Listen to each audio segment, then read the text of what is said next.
చలాకీ అమ్మ ఛానల్కి స్వాగతం. మీలో ఎంతమందికి ఈ ఉస్తికాయల యొక్క బెనిఫిట్స్ తెలుసు? తమిళనాడు ప్రాంతంలో దీన్ని మేము ఉస్తికాయలు అని అంటాము. ఒక్కొక్క ప్రాంతాల్లో ఒక్కొక్క విధంగా పిలుస్తారన్నమాట. దీని యొక్క బెనిఫిట్స్ వర్ణనాతీతం.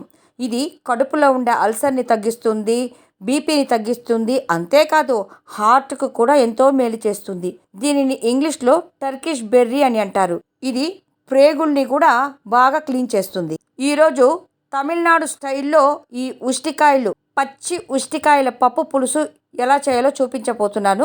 ముందుగా ఒక కప్పు కందిపప్పులో పసుపు పొడి, ఇంగువ వేసి బాగా ఉడికించుకోవాలి.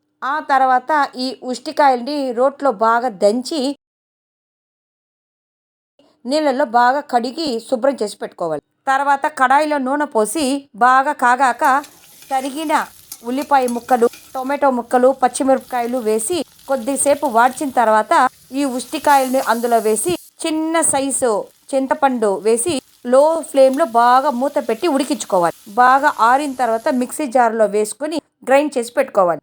ఆ తర్వాత కడాయిలో నూనె పోసి అందులో 1 టీ స్పూన్ ఆవాలు, కొద్దిగా జీలకర్ర, 3 ఎండుమిరపకాయలు, కరివేపాకు వేసి కొద్దిగా ఇంగువ వేసి వేపాక ఉడికించుకున్న పప్పును వేసి నూరి ఉంచుకున్న ఉస్తికాయల ముద్దను కూడా వేసి 2 నిమిషాలు బాగా మరగనివ్వాలి. 2 నిమిషాలు మరిగిన తర్వాత కొత్తిమీర వేసి దించుకోవాలి.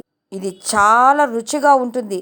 ఒక ముద్ద అన్నం తినేవాళ్ళు కూడా దీనిని అన్నంలో నెయ్యి వేసి అందులో ఉస్తికాయల పప్పును వేసుకొని తింటే ఒక ముద్ద తినేవాళ్ళు 4 ముద్దలు ఎక్కువే తింటారు. మీకు కానీ ఈ రెసిపీ నచ్చినట్లయితే నా ఛానల్ని సబ్స్క్రైబ్ చేసుకొని లైక్ చేసుకోండి.